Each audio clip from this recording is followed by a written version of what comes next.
Subclasses. Subclass. Everyone likes to talk about subclasses.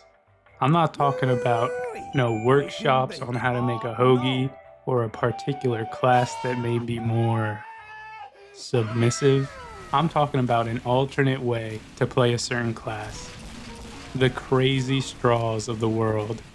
Most classes have them, and they pretty significantly change how you usually play. Now, I want to look at a subclass forgotten by time. A subclass with less of a focus on killing and more of an emphasis on helping out your fellow teammates. Of course, I'm talking about the Milkman Scout. The Milkman uses the Shortstop, Mad Milk, and Fish. Once upon a time, using all these items together once gave Scout an additional 25 health. Like all good things though, Valve took it all away and replaced it with whatever the hell this is supposed to be. Now we can only wonder what it could have been like by playing with its husk in 2024. Let's get into it. Engineer, you better run.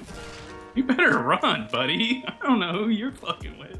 So the Milkman is an interesting breed. He drops the immense power of the scattergun for the tickling power of the Shortstop. When talking about the Shortstop, it's helpful to tell you what it's not. It's not a weapon that can reliably 1v1 people like the scattergun. It's not a gun that can 2-tap enemies like the soda popper or the force of nature. And it's not whatever the hell this thing is.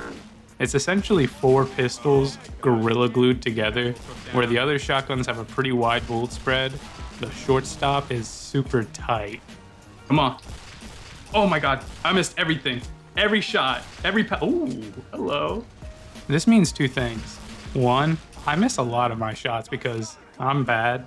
And 2, this thing has much more range than its counterparts. I'll be honest, being up close and personal can be humiliating. Oh my god, that guy's laggy as fuck. How could I ever imagine hitting something like that? Ooh, there we go. Dream's coming true. Hey, let's go. That tight bullet spread is cold and unforgiving, man. And don't even get me started on fighting scouts in a 1v1. Okay. Don't want to fight that scout, he'll kick my ass. But I guess we gotta, huh? Okay, good night. This weapon is kind of like an aim trainer for scout, since unless you have that bad boy straight on your enemy, you're getting crumbs of damage. Tiny little crumbs. I really wanted to do a live commentary with this loadout, but I found myself going non-verbal playing it, being so stupidly locked in on trying to hit the crazed Skyle gamers that I'm sure drool was dripping from my gaping fucking mouth onto my keyboard. What is this guy doing? The Shortstop is the direct hit for Scout, but instead of doing more damage if you aim well, you actually do less damage than a shot from the stock. The Shortstop can do a maximum of 72 damage a shot, and unless the other person is just like scratching their ass, you're probably not hitting for all that damage. So compared to the stock, it has 2 less shots, does less max damage, and it reloads slower than the force of nature. I mean, does this thing have anything going for it? What if I told you it had the most underrated ability in Team Fortress 2? A move so game-shattering that it could rock the TF2 meta as we know it. Would you believe me? You shouldn't, you silly bastard. The shove is ass, and it's gonna get you killed 9 times out of 10. Do not use it, unless you think it's silly enough to die for like me. Then hell yeah, brother. Give them a little shove. Scott, were you pushing me during that move? I was. You like that? I do really wonder what they told the Scout voice actor to do in the studio to make this little noise though. So, is there anything redeeming about this weapon at all? The Shortstop can be an absolute pest at the right range. You're not going to be hitting your enemy like a truck or anything, but if you aim your shots well enough, it's definitely enough damage to freak out some gamers. Okay, here we go now. It's also the best sentry destroyer in the Scout's arsenal. That's something, right?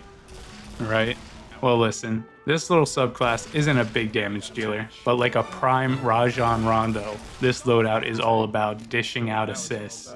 And the Milkman's greatest strength is in his stickiest substance. Mad Milk is actually really good. Throwing this mason jar full of white goo to your enemies allows you to heal for 60% of the damage dealt while they're dripping with the milk. So if you get the drop on someone, covering them with milk could tilt the odds in your favor drastically. Milk is great, you just gotta hit your shots once your enemy is coated though, which may not happen with the shortstop all the time. But wait, there's more. Have you ever found yourself or an ally burning to death from some M1 pyro? A simple toss at the feet of a burning ally can extinguish them and save a life. Yeah, you know, I'm happy to help out with my milk, guys, don't worry. Such honorable acts are rewarded as well. The Mad Milk recharges faster after extinguishing a teammate. Way to go, Milkman. Not everyone is a fan of the righteous milk though. The Milkman is also a ferocious spy hunter. Tracking down a milk-covered spy makes me feel like Arthur fucking Morgan, an absolute spy poacher. That's a spy, dude. You never seen a spy before? Come on, man.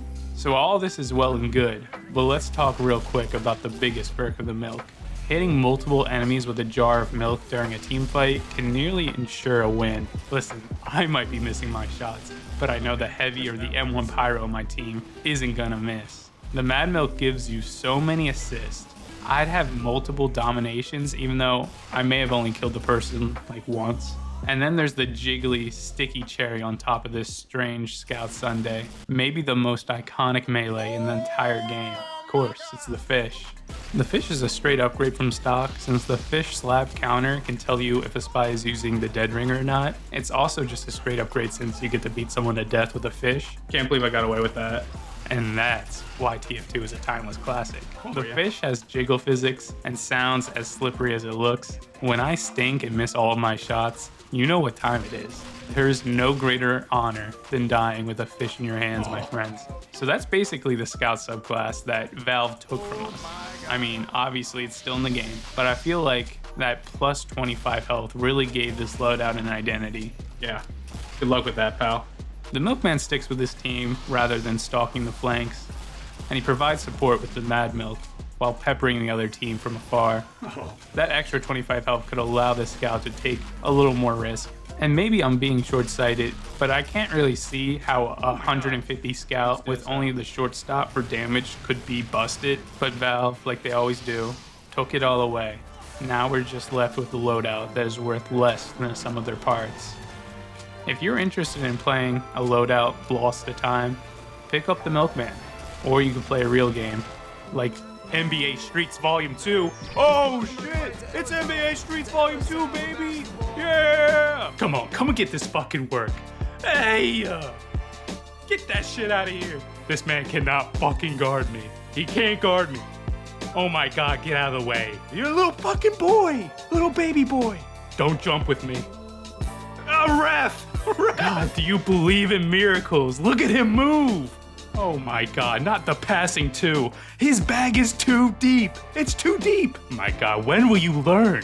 When will you learn not to jump? That's why he's the GOAT, man. That's why he's the fucking GOAT, okay? Stop fucking playing with. Thank you for witnessing greatness.